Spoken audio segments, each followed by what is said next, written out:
প্রায় 70 থেকে 80 হাজার বছর আগে একটা জঙ্গলে 3টা পিঁপড়ার রাজ্য আছিল, বুঝছেন? তো একটা খুব ছোট ছিল, একটা একটু বড় ছিল, একটা একেবারে বিশাল বড় আছিল। তো এই বিশাল বড় রাজ্যের রাজাটা আছিল একটু পুংডা টাইপের, কাইল্লা খাটাসের মতো দেখতে, একদম জলস্থির মতো দেখতে আর কি। তো কেউ তারে তেমন একটা পছন্দ করতো না। আশেপাশে যত রাজ্য ছিল এবং রাজ্যের মানুষগুলো ছিল তারা তাদের পছন্দ করতো না। তো বড় রাজাটার নাম ছিল রঙ্কি, আর মেজো রাজার নাম ছিল পঙ্কি, আর ছোট রাজাটার নাম ছিল হচ্ছে বঙ্কি। হ্যাঁ, তো এই বড় রাজাটাই ছিল একটু পুংড়া টাইপের আর লুচ্চা টাইপের। হ্যাঁ, তারপর কি হলো, তো এই লুচ্চা টাইপের রাজা রঙ্কি আর ওই রঙ্কির বঙ্কি রাজার বউয়ের সাথে কিন্তু পরকীয়া প্রেম ছিল। মানে রঙ্কি রাজা আর বঙ্কি রাজার বউয়ের সাথে প্রেম ছিল। তো বউটা একটু সুন্দরী দেওয়া ছিল। হ্যাঁ, বুঝেনি তো, গরিবের আবার সুন্দরী বউ থাকতে নাই। তো এই পুংডা রাজা আবার তার প্রেমটাকে লুকানোর জন্য ওই দুই রাজ্যের মানে পঙ্কি আর বঙ্কির সাথে কিন্তু সবসময় কেচাল লাগাই দিত নিজে নিজেই। তো এবার এদিকে আবার রঙ্কি আবার সে নিজে নিজে আবার মীমাংসা করতে আসতো ওই কাচালগুলো। সে নিজে কাচাল লাগাই দিত, আবার নিজে মীমাংসা করতে আসতো। তো মীমাংসা করে দেওয়ার আলের ফাঁকে সে মূলত তার ওই যে বঙ্কি রাজার বউয়ের সাথেই কিন্তু দেখা করতে আসতো। তো এমন করতে করতে একদিন ওই পঙ্কি রাজা আছিল না, পঙ্কি রাজা আবার ওই যে পুংড়া রাজার রঙ্গির সাথে বঙ্কি রাজার বউয়ের লটাপটা দেখে ফেলেছে। তারপর কি হইলো, তারপর পঙ্কি রাজা তখন বঙ্কি রাজারে সব কইয়া দিল।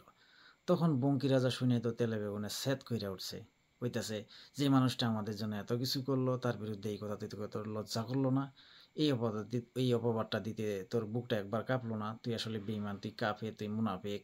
এইভাবে তারে নানানভাবে গালাগাল শুরু করে দিল। এদিকে আবার রাজ্যের বৃহৎ পিঁপড়ার জনগোষ্ঠী কিন্তু বঙ্কির বউ আর রঙ্কি রাজার প্রেমের রহস্য কিন্তু জেনে গেল।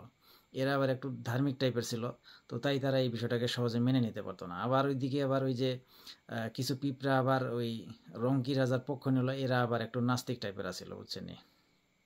তো যারাই রঙ্কি রাজা মানে ওই পুংড়া রাজার পক্ষ নিল, তাদের সাথে এই রঙ্কি রাজা আর তার সঙ্গপাঙ্গরা কিন্তু ওই তাদের কিন্তু তাদের সাথে অনেক অনৈতিক কার্যকলাপে লিপ্ত থাকলো। মানে যারা হচ্ছে এই বঙ্কি রাজ্যের মানুষগুলো, যে বঙ্কি রাজ্যের যে মানুষগুলো রঙ্কি রাজার পক্ষ নিল, নাস্তিক টাইপের মানুষগুলো, তারা ওই রঙ্কি রাজার সঙ্গপাঙ্গরা ওই তাদের সাথে আবার অনেক অনৈতিক কার্যকলাপ শুরু করলো। কিন্তু বঙ্কির ওই নাস্তিক টাইপের পিঁপড়াগুলো সেটা জেনে না জানার ভান শুরু করে দিল। তারপরও তারা পক্ষ নিল। কিন্তু এই ধার্মিক টাইপের পিঁপড়াগুলো আবার রঙ্কি আর বঙ্কির বউয়ের পক্ষের লোকদের দেখতে পারতো না।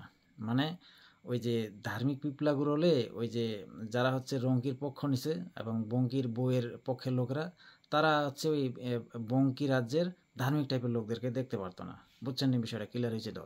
তো তাদের মতে এই পিঁপড়াগুলো শান্তি বিনষ্ট করতেছে, এরা পঙ্কির পক্ষের লোক। হ্যাঁ, ইত্যাদি ইত্যাদি।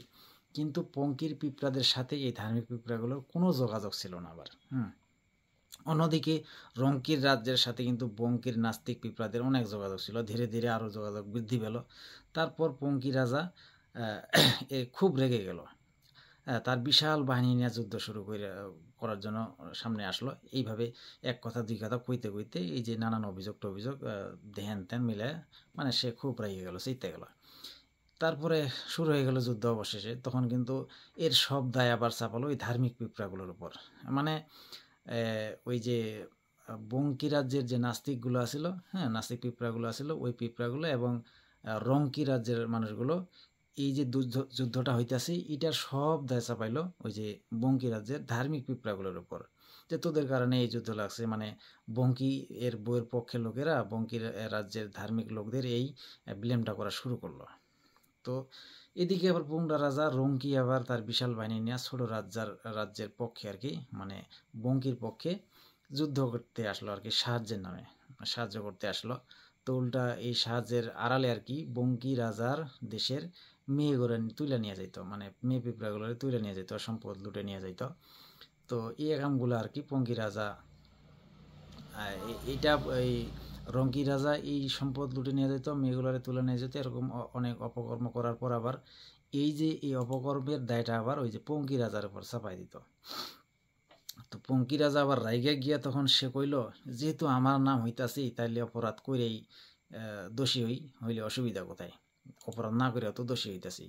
তখন সে একটু কুকাম করা শুরু করলো আর কি। তো যুদ্ধে বঙ্কি রাজ্যের অনেক পিঁপড়া মারা গেল, তবে অধিকাংশ পিঁপড়াই মারা গেছে পঙ্কি রাজার আক্রমণে, বুঝছেন নি? তবে এই পিঁপড়াগুলোর মধ্যে আবার ওই ধার্মিক পিঁপড়াগুলোর সংখ্যা বেশি, কারণ ওই ধার্মিক পিঁপড়াগুলো তাদের দেশের পিঁপড়াদের অন্য দেশের পিঁপড়া মারবে সেটা তারা সহ্য করতে পারেনি, তাই তারা পঙ্কির বিরুদ্ধে যুদ্ধে লিপ্ত হলো। অন্যদিকে নাস্তিক পিঁপড়াগুলো আবার ওই যে রঙ্গি রাজ্যে গিয়ে আশ্রয় নিল, হ্যাঁ, এই জন্য তাদের মৃত্যুর সংখ্যা কম আছিল। তো এই যুদ্ধে কিন্তু বঙ্কিরা বিজয়ী হলো। যুদ্ধ শেষে নাস্তিক পিঁপড়াগুলো রাজ্যে ফেরত এসে যুদ্ধের সব ক্রেডিট তারা নিয়ে নিল, বুঝছেন নি? তো সবচেয়ে বড় কথা হলো পিঁপড়াদের তো আবার জন্ম নিয়ন্ত্রণ ব্যবস্থা ছিল না তখন, তার উপর আবার যুদ্ধ চলতেছে, ফলাফল যা হওয়ার হয়েছে, অসংখ্য ডিম, মানে পিঁপড়ারা ডিম পারছে, এগুলা বাচ্চা হইলো আর কি। তো এই ডিমগুলো আবার কিছু মানুষ নিয়ে ওই যে ছিপের বসিতে লাগায় আর কি ব্যবহার করে মাছ ধরত। কি একটা জ্বালা কইছে। তো যাই হোক, তারপরেও এই অবৈধ ডিম থেকে অনেক বাচ্চা জন্ম নিছে। বাচ্চাগুলো বড় হইলে স্কুলে যাইতে লাগলো, লেখাপড়া যখন শুরু করলো তখন দেখলো পাঠ্য বইতে সেই পিঁপড়াগুলোর ডিম নেওয়া কীভাবে মানুষ মাছ ধরছে এই পড়াগুলো তাদের বইতে। তো এগুলো নিয়ে আরও মহা গ্যাঞ্জাম কেচালে আসিল ওরা আবার। তো সব অবৈধ ডিম আবার ডিম কাণ্ডের অভিযোগ কিন্তু ওই যে ধার্মিকগুলো আছে না, ওই ধার্মিকগুলার ঘাড়ের উপরে গিয়ে পড়ছে। মানে ওই যে পিঁপড়াগুলারে যে ওই যে মানে অবৈধ সম্পর্ক করছে না, হ্যাঁ, যুদ্ধে, তো তখন ওই যে ডিমগুলা পড়ছে, ওই ডিমগুলা হচ্ছে অবৈধ ডিম, বুঝছেন নি? তো এই অবৈধ ডিমের সব দায়ভার চাপাইছে ওই যে ধার্মিক পিঁপড়াগুলোর উপর। তো নাস্তিক পিঁপড়াদের আবার এক আশ্চর্যজনক অভিযোগ ছিল, রাজ্যের ধার্মিক পিঁপড়াগুলো নাকি শুধু নাস্তিক পিঁপড়াদেরকেই ডিম দিছে, ধার্মিকদের দেয়নি, বুঝছেন নি?